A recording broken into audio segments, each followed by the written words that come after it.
মহান ত্ৰাণকৰ্তা প্ৰভু যীশুখ্ৰীষ্টৰ নামত আপোনাক অভিনন্দন। পবিত্ৰ বাইবেলৰ যোহনে লিখা শুভবাৰ্তা 20 অধ্যায় 20 পদত আমি এইদৰে পাওঁ, ইয়াকে বুলি তেওঁবিলাকক নিজৰ হাত দুখন আৰু কোক দেখুৱালে। তাতে শিষ্যবিলাকে প্ৰভুক দেখি আনন্দ কৰিলে।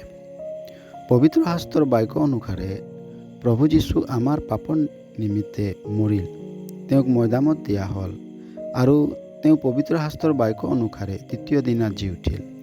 আৰু তেতিয়া প্ৰভু যীশু শিষ্যবিলাকৰ মাজত আহি তেওঁবিলাকক ক'লে, তোমালোকৰ শান্তি হওক। ইয়াকে কৈ প্ৰভুৱে শিষ্যবিলাকক নিজৰ দুখন হাত আৰু কোক দেখুৱালে।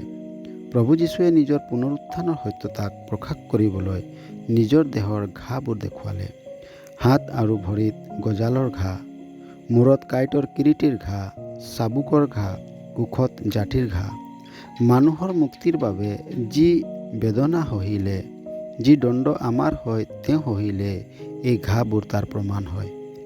তেওঁৰ শৰীৰৰ ঘাঁবোৰৰ চিহ্নৰ দ্বাৰাই তেওঁ পুনৰুত্থানৰ মহিমাক প্ৰকাশ কৰিলে। যিজনা প্ৰভুৱে নিজৰ মৃত্যু ও পুনৰুত্থানৰ দ্বাৰা নিজৰ শিষ্যবিলাকৰ আগত তেওঁৰ মহিমা প্ৰকাশ কৰিলে, সেইজনা প্ৰভুক বিশ্বাস কৰি পৰিত্ৰাণ পাবলৈ ঈশ্বৰে আপোনাক সহায় কৰক। ধন্যবাদ।